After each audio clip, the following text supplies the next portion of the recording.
2014 साली ज्यावेळी माननीय अमितभाई शहा भारतीय जनता पक्षाचे अध्यक्ष झाले त्यावेळी अमितभाईंनी एक टार्गेट ठेवलं. टार्गेट हे होतं की भारतीय जनता पक्षाला भारतातला सर्वात मोठा पक्ष बनवणं टार्गेट नव्हतं. भारतीय जनता पक्षाला जगातला सगळ्यात मोठा पक्ष बनवण्याचं टार्गेट होतं.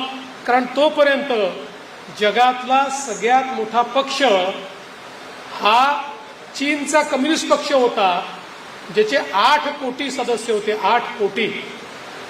आणि भारतीय जनता पक्षाने संघटन पर्व सुरू केलं आणि कार्यकर्त्यांनी इतक्या चांगल्या प्रकारे सदस्यता मोहीम राबवली. आपण 11 कोटी सदस्य या देशामध्ये तयार केले आणि जगातला सगळ्यात मोठा पक्ष आपण झालो.